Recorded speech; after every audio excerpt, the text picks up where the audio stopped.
guess I'll start. This is like the widest group of people I've ever had to try to speak to, so I'll go back and forth. My name is Christina Bechhold. I'm co-founder of a member-led angel group in New York called Empire Angels. It's a group of young professionals investing in technology startups with a focus on supporting young entrepreneurs, so sort of peers investing in peers. We've invested about $3 million into 14 companies and had 2 exits over the last 2.5 years. I'm also an early-stage investor at Samsung's Global Innovation Center out of New York, investing in early-stage software and service companies that have some sort of strategic collaboration opportunity with a mobile consumer electronics or display business at Samsung. So I'm Joshua Siegel. I run Rubicon Venture Capital in New York. We also have a San Francisco office as well. Is mic on? Someone turn on my mic, maybe? No? Really loud. Hey, Mike. Hello. Hello? There we go. Okay. Speak loud. So Joshua Siegel, I'm the general partner of Rubicon Venture Capital in New York City. We do later stage seed, Series A and B rounds for software internet technology companies, mostly in the mobile, fintech, big data, IoT, and enterprise SaaS areas. We have a portfolio of 15 companies spread out throughout the United States. We can invest anywhere in the world, and we look at a lot of different companies in a lot of different areas. We are value-add investors, which means we write a check to our companies, and then we use our Rolodex network, professional relationships, whatever it is, to help the companies scale. We basically get them to the decision makers at large companies that are going to be their clients for the most part. We invest with lots of other venture capital firms on both coasts and in the European theater of operations as well. So we're very open to all different kinds of startups. Go ahead, Adam. Hi, Adam Plotkin. I'm a partner at FFVC. We're a New York City-based seed and early stage VC. We have about 60 portfolio companies, about a third of them in New York, about a third in California, and a third elsewhere in the world, really. We're generalists. We have very few a priori industry restrictions or lists of things that we won't do out of the bat. So we have a pretty diverse portfolio of consumer things and of enterprise things, and of unusual businesses that are connected to old industrial types of companies. And like Rubicon, and I think actually like a lot of New York investors, we devote probably 80% of our time to our portfolio companies after we make the investment, doing introductions, connecting our companies to various assorted resources to encourage their success. And for a relatively small firm, we have a rather substantial staff of acceleration services professionals who we use to be points of contact for all of our companies as a hub. Hi, I'm Gadi Mazor. I'm one of the general partners and founders of OurCrowd. We are a bit different beast relatively to typical VCs. We are a hybrid between a VC and a very large network of angel investors, so over 10,000 angel investors globally. And basically the company sees when they come to us, the company sees a VC with all the processes, due diligence and negotiation, but then we make our own investment and then we open that investment to the network of angels across the world. Again, over 10,000 angels. We're very active in Israel. 75% of our investments are in Israel. We've done 80 investments in the last 3 years. We just started that in 2013. Became the most active investor in Israel and now expanding globally. I was an entrepreneur for 20 years before, and then OurCrowd is the first time I crossed to the side of the bad guys and look at that as kind of an enterprise also.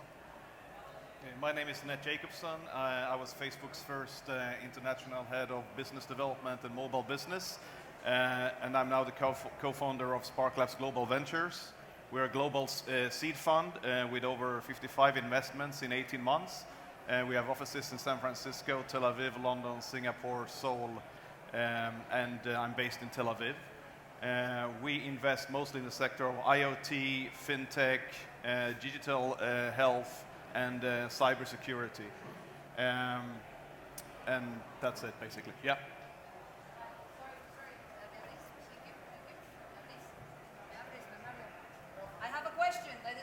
from the audience. As we don't have a moderator, the audience is going to moderate. Thank you for volunteering, everybody. So we have a question here for the panel. Hi, my name is Luca. I have a non-for-profit organization in Brussels, Belgium, and we do work with a lot of young entrepreneurs. Well, my question is, when you say we invest in these ideas, is part of your goal having shares of the company where you invest or not? Well, if you don't have shares in the company, it doesn't make sense to invest. So I would see that. But are you talking about like equity or? Equity. Okay, yeah, that's what I figure. We invest both on what convertible notes is very popular, but also equity. It depends on, how hot the deal is. Thank you. So the nature of a convertible note versus a preferred share for venture capitalists is almost immaterial. When we invest, whatever the mechanism is, we're always looking to own equity. So when you invest in a convertible note, you fully expect that note to convert into the next round of preferred equity. So the expectation is there. The fact that it's called a convertible debt note is very immaterial. That's just a convenient structure. Thank you. Or a terrible Hi. one sometimes. So, What? Or a as a- terrible as one a- sometimes. Sometimes, yeah. So as a recent graduate of computer science, I have no ties. Where do you recommend me go to start my career? Should I go to Tel Aviv? Should I go to New York? Should I just do the Silicon Valley trip? I don't know. I feel like this panel is a good one to ask this question. Well, those of us in New York would certainly say come to New York. Yeah, but okay, what are the Well, pros? I would really. Yeah. Convince me. The ecosystems are different in various places, and different startup cities around the world offer different things. You have to look at it in terms of lifestyle costs, how much money you're going to be able to make, what you want to do, what kind of startups. I mean, San Francisco, New York, London, Tel Aviv are certainly all hotbeds, but they're all also very expensive to live in to a certain extent. Austin is another opportunity, Boulder, Colorado, Seattle. I mean, there's a lot of different places. Los Angeles too. Los Angeles, if you want to especially be on the beach. recently. I think you kind of have to start with where do you want to live personally. It's a personal decision, and then you could also go about it a different way and try and identify specific companies or founders or kind of sub ecosystems that are interesting to you, and just kind of attempt to embed yourself to check it out.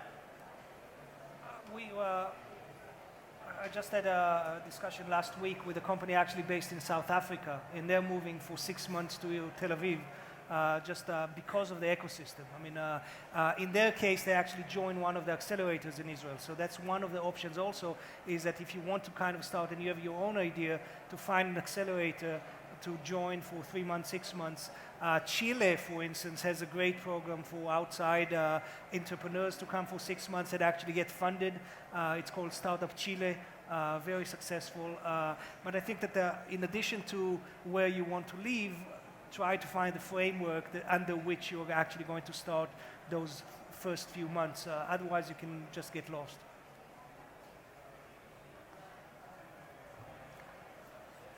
Thank you. Hi, my name is Andres. One question, no offense, maybe for Christina and Gadi.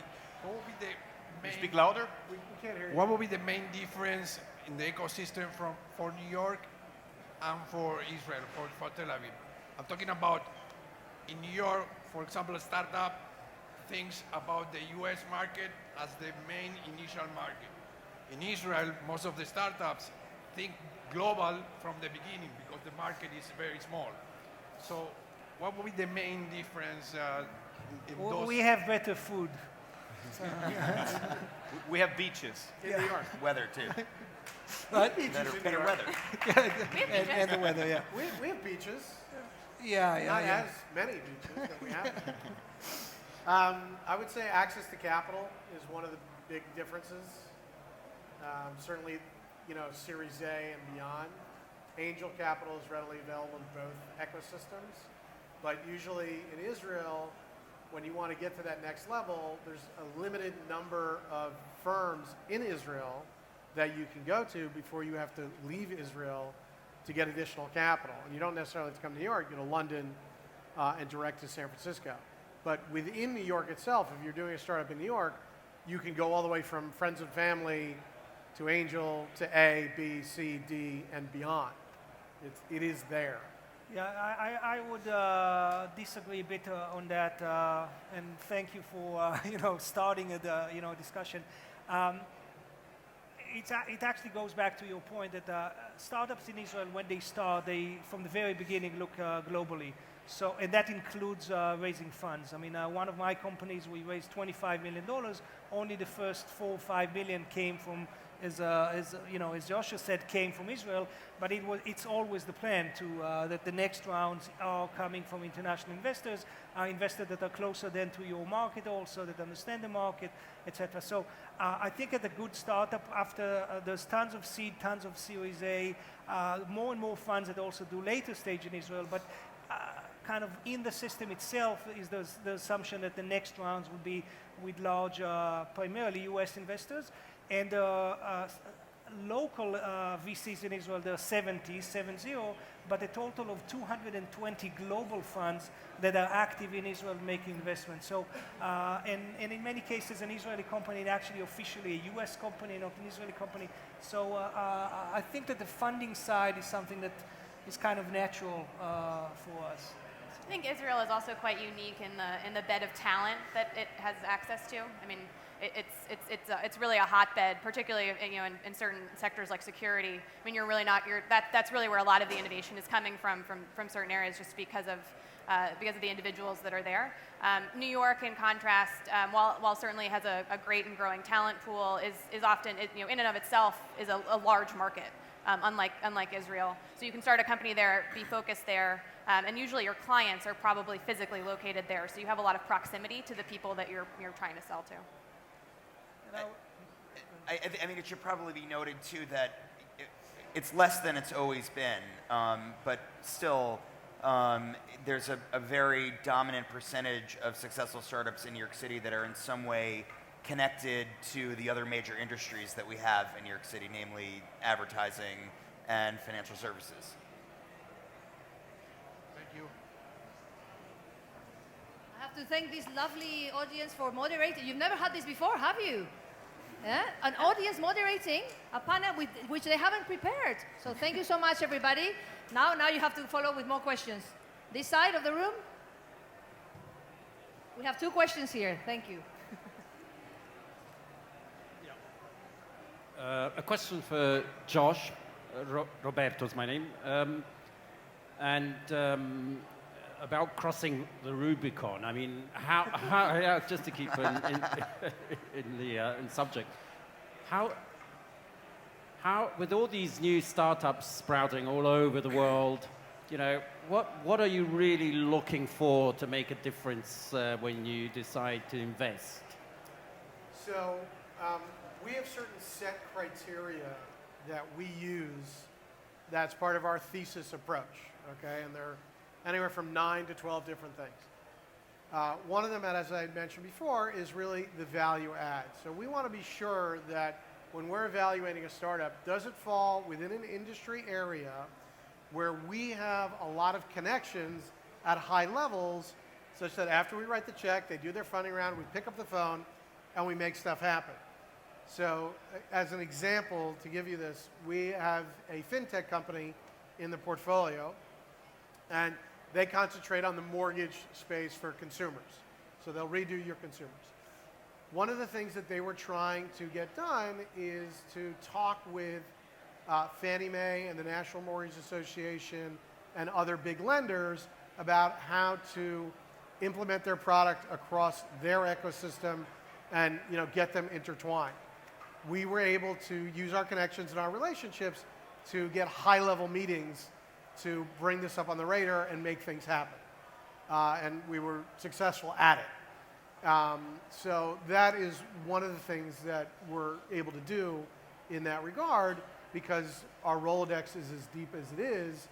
And between myself and my partner, I mean, I'm in my mid-40s. Like, I have 20 plus years of professional experience.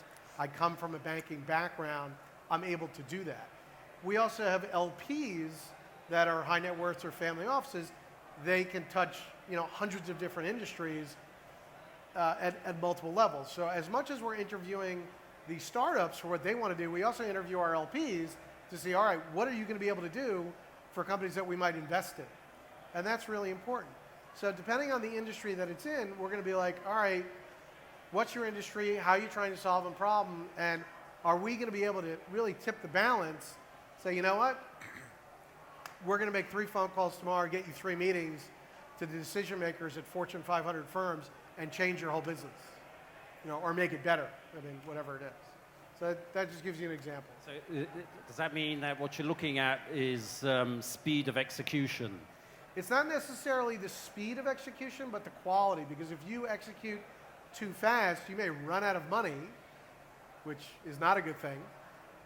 We want to make sure that you're executing on plan. At the end of the day, it's your company. You operate it. We're just there to help. Morning, Actually, my name is... Let me just make one point. I mean, to continue that, we're looking at the same value add with the network effect that we have with our investors. So when we get closer to making investments, we're trying to see if we can leverage the crowd of 10,000 investors to help the companies. I'll give you one example. We had a company that does electricity generating turbines that are installed in the water pipes of the municipality and use the excess pressure in the water pipes to create electricity. That was very easy to basically leverage the network and say we have 10,000 investors in 90 countries saying this company needs very specifically introductions to municipal water companies, and we got them six sales out of that. So kind of a similar value add criteria, but of course a different scale or different type of network. Morning, my name is Juanfra. I'm working for an online platform for the startup ecosystem. So the question is, well, we are thinking of the Tel Aviv, New York, and all these kind of places are very good because you can meet people, because you can, the ecosystem built up by personally. But how about thinking of an online ecosystem? How can it be? Which are the key points we can think of to build up an ecosystem that is worldwide because it's an online ecosystem? I think the biggest challenge with online platforms is creating a sense of community. I think that's something that, at least with the platforms that I have experience with in the United States, that's the thing they've struggled the most with, is how do they harness the sort of collective power of this group of people. And particularly, I don't know if the platform you're trying to build is focused on early stage and sort of individual angels. Is that what you're focused on? It's open to any types of startups, where we are focused on the more likely to be invested. Okay, well, generally speaking, if it's individuals that are signing up for your platform, one of the reasons that people tend to get into early stage investing is because they want to be helpful to the companies. As do certainly the VCs who come on later, but particularly early stage, individual investors, they're looking for that sense of value add.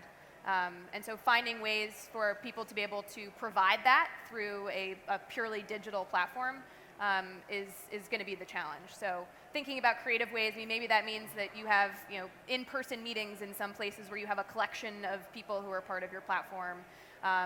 Maybe sending out regular newsletters about portfolio updates and ways that people can be helpful. The idea of leveraging the 10,000 investors to get 6 introductions. Those are very tangible value adds where people feel like they're part of something and building something special. Thank you. Hi, my name is Edith. I'm from an accelerator in Lisbon Challenge.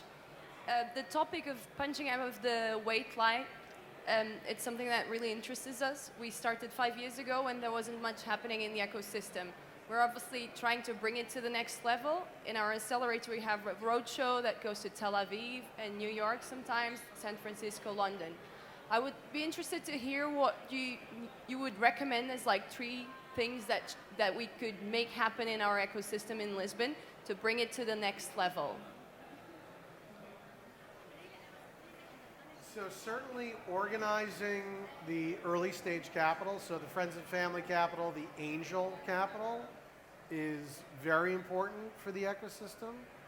Other things like getting, Amazon Web Services and Google services and, any sort of standard services that early stage startups would need to be subsidized or free to help them get off the ground. And that includes like cheap office space. Government assistance is always very valuable. I think one of the best things that most of these early environments is you need a win. You need a good company, even if it's a small win, that is known beyond your borders, that gets other people to say, hey, let's go to Lisbon. Let's go check out what's going on in Lisbon. There's great programmers. It's in a great location. I've been there. I happen to think Portugal is beautiful. So that would be my suggestion on that regard. I was in Portugal a couple of weeks ago at the Portugal Investors Forum for Portugal Ventures, and I was really impressed by the level of engineering talent in the country coming out of the universities. So I think that's quite unique, particularly for such a small country. I think the biggest challenge that I witnessed was companies waiting a long time, spending a lot of time to build something before expanding outside of Portugal. And it's a small market. I mean, Portugal's population in the whole country is smaller than New York City. So I think pushing your entrepreneurs to build quickly and try to expand outside of their home country more rapidly, I think will help to attract some more attention. Because I think there's really interesting things happening. I was really impressed by the quality of the technical products coming out of there.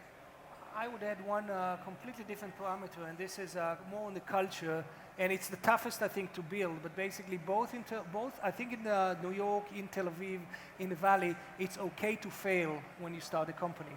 When I'm responsible for the global expansion of what we do, and in some countries, primarily in Europe, I mean, definitely in Germany, for instance, failure is not an option. I mean, the risk of failing and what would happen to me personally with my resume if I start a startup and then the startup fails in 2 years, that's a major issue for the entrepreneurs. And I think we say in Israel that you don't celebrate successes, you celebrate attempts.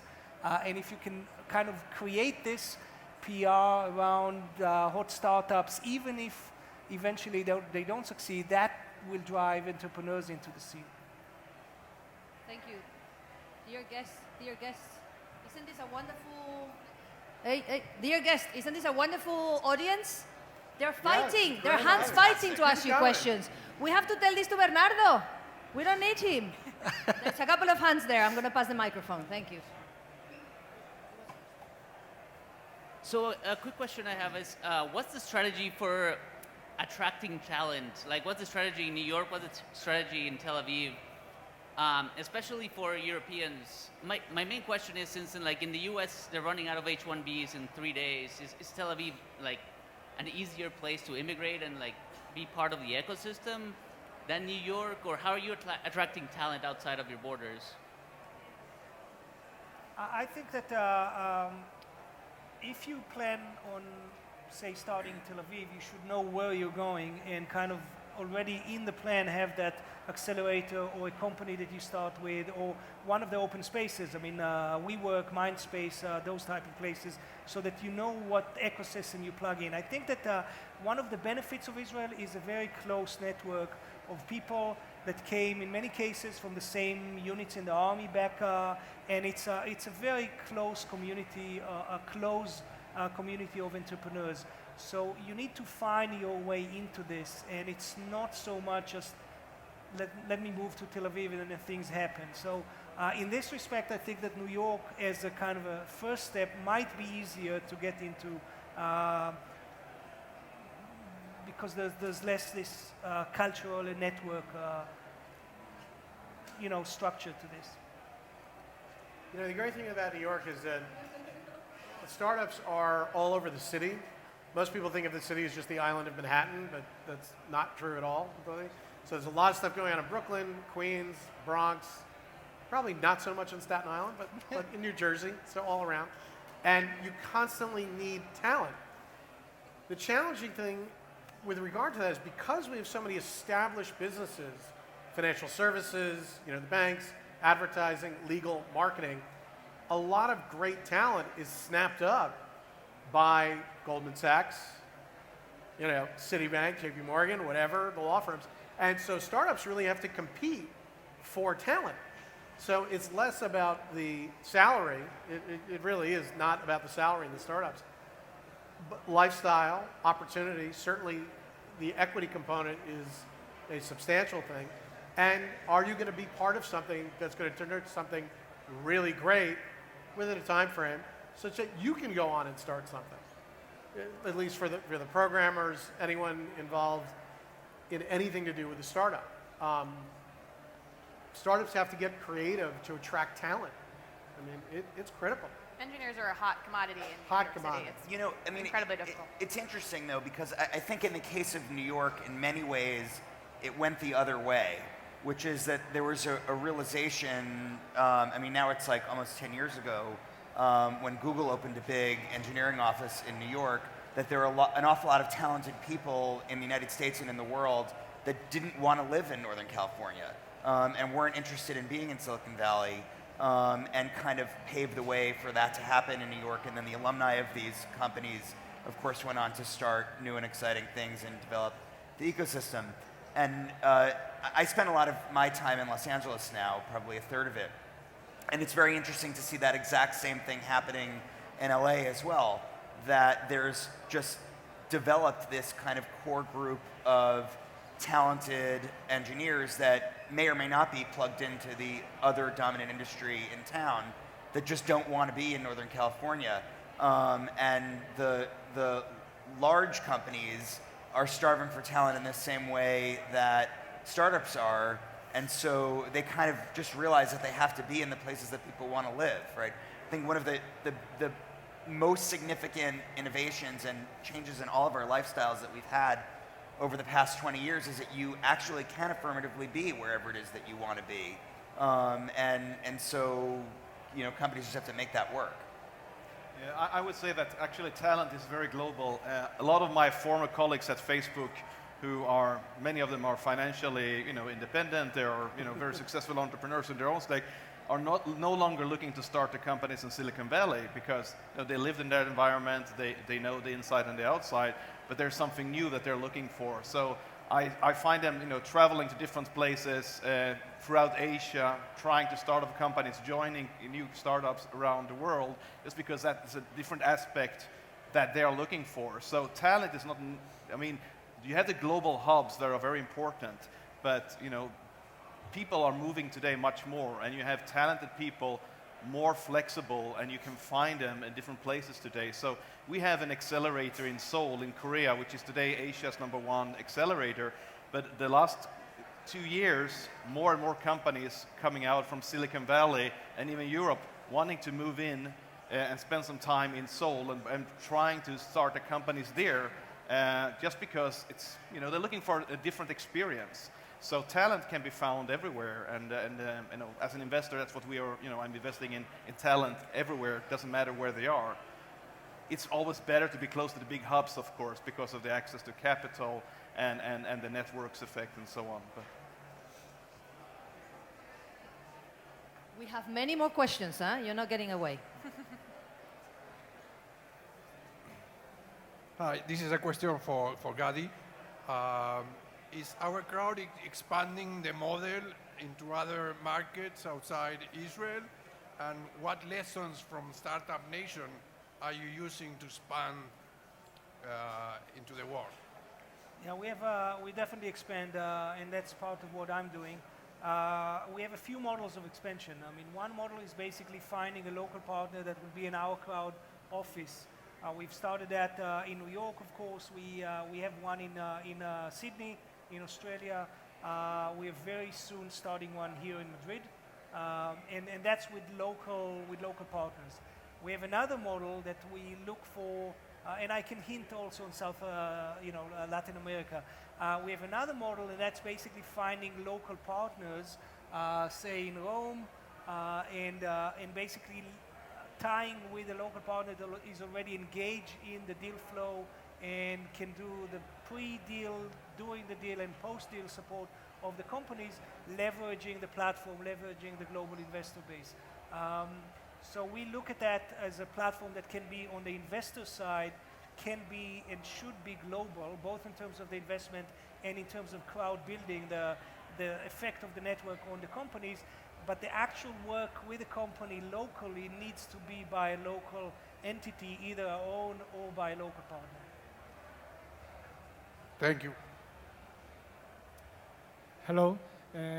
My question is, do you have any special links with universities and faculties in your area? Do you have a special treatment for those staffs that came from university professor or researchers from technical engineering school and so on? So we just announced 3 months ago our relationship with the Wharton Business School in Philadelphia, and we actually launched our first joint deal. We launched 2 weeks ago on the site.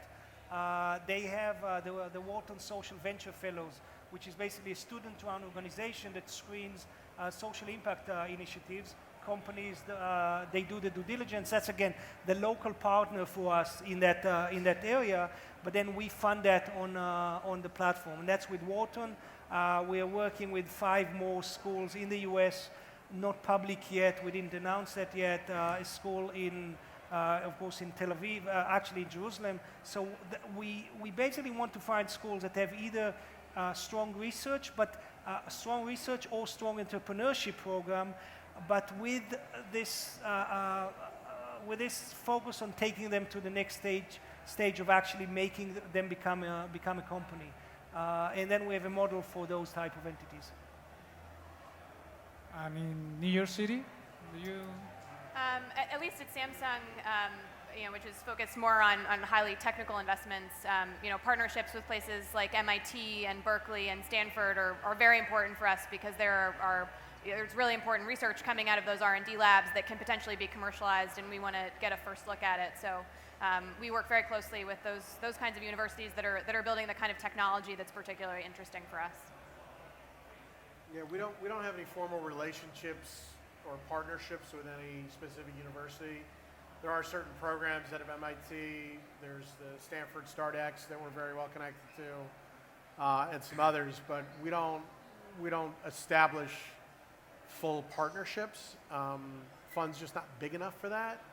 You really need probably a $500 million plus fund to be able to dedicate a resource to do that. So it doesn't work for us. Likewise, we don't have formal relationships, but we do work directly with key people at different universities, whether it's professor in artificial intelligence or NLP, whatever might be relevant for the majority or some of the areas that we invest in, that we want to be on top of what's happening, latest development, but nothing formally. Okay, thank you very much.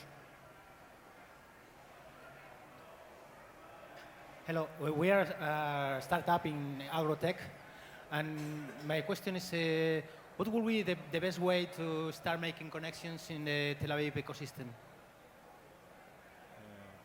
Could you just say that again?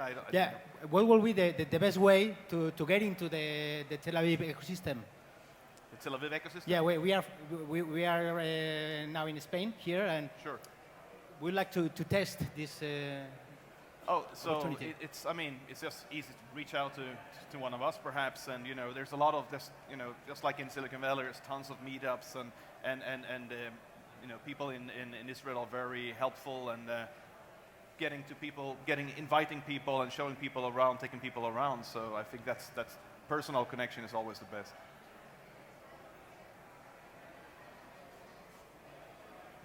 We have more questions. So you're gonna give us all your phone numbers and sure. private ones? I'll give my Gadis. Yeah. Okay. He was actually asking you for all your contact details and your friends. It's pretty easy to find us, right? Yeah. That's kind of one of the things about being a VC is that we are not hard to track down. We don't hide, right? Yeah. Like one of the things that I want to hear from entrepreneurs, I want to see exciting business plans. I want to have people that I've met along the way come back in touch with me and share ideas with me. And so, I'm sure I'm on Twitter, and my email address is very easy to guess, and you can find it on our website. And I'm sure that's the same, and LinkedIn, of course. You know, I'm sure that's the same for all of us too. So, you know, Okay, so there you can and there you should go. just reach out. So you know, we have the feeling, I'm an entrepreneur myself as well, and you also have the feeling, maybe that's why this gentleman was asking this question, that investors or entrepreneurs, Eric, can I have? No? No?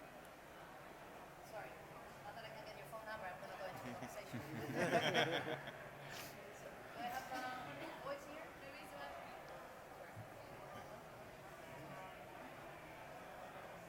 Is that? Okay. Anyway, what I was going to say is probably we are scared of contacting you guys because you are being pitched all the time, bombarded by entrepreneurs following you around.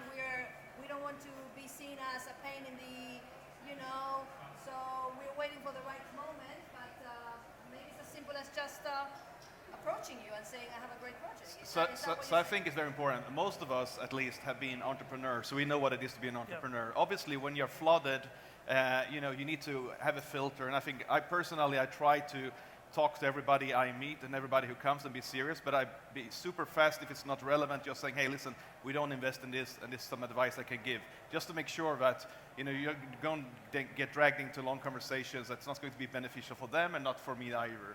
And I think that's the best way, just to be honestly brutal. But we're all people. There's no difference between investors and entrepreneurs. We have investors, We are pitching investors.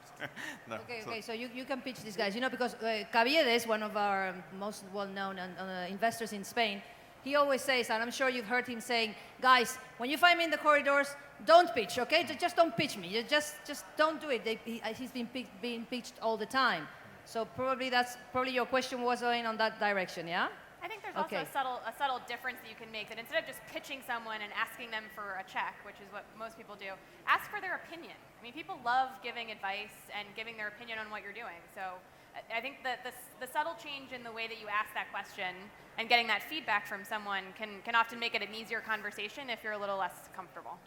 You also need to know how to present your information properly. I mean, we don't read business plans as a first glance at a company. So if you send a 30-plus page business plan, I'm not going to read it. I might go through the first 2 pages. We look at decks because communicating your information visually, because that's how most of us learn, is the best way. So 15, 18 pages for a deck. That's a lot. That's a lot. Yeah, well, I like to see a lot of information. 3 to 5? You can do it. You can't convey enough in 3 to 5. But anyway, and the one more recommendation not is a exceedingly long deck. And have words and images. Don't try to put everything on the deck. Remember, the deck is going to get you the phone call or get you the meeting. It will not get you the investment. So if I look at a deck and I have no idea what's going on, it's an instant pass. I just don't have the time to bother. So make sure you know your audience, okay? And I would just add that you could leverage LinkedIn and get someone to introduce you to one of us. I mean, again, we answer everyone that approaches us, but if it comes to an introduction through someone that we know, it does get a little above the noise. So it does give you a bit more points, more chance to kind of really get a serious look at. I'm sorry to say there's more questions. Sorry, yeah? There's no lunch for anyone yet, okay? There's like 3 or 4, okay? Get ready. Sure. In order of raising hands, here, then we're going over there. I think we're going back. Hi, my name is Shabs. I just wanted to add to the comments about reaching out to VCs from the entrepreneur side of you, because I'm trying to validate my business model. It's at the start, so the customers that I have to reach out to are actually family offices and VCs, and it's really, really hard. But I completely agree. It's not about it's just about finding their opinion, not about trying to sell your concept or an idea and get them to invest in it. And I think you've got to have a lot of guts to do it. And just a comment about LinkedIn, I thought this would be the best way to approach it, but I've seen some people's LinkedIn inboxes, they're like 300 emails that they've not read. I think the best way is to just pick up the phone and do it the old-fashioned way and try and call and say, and it's worked once, and it's failed. So if someone calls me, I'm really confused. If somebody calls me without a prior schedule for a phone call, I'll probably answer my phone because I have kids and a wife and all that, and you never know where you're going to get a phone call from. But if it's an unscheduled call from an entrepreneur or anyone trying to pitch me, I kill the call right then and there. We don't have time for that stuff because we're busy during the day. Schedule the call. Do us the courtesy of scheduling the call. That just makes sense. I think the easiest way is like forget about LinkedIn. That doesn't work.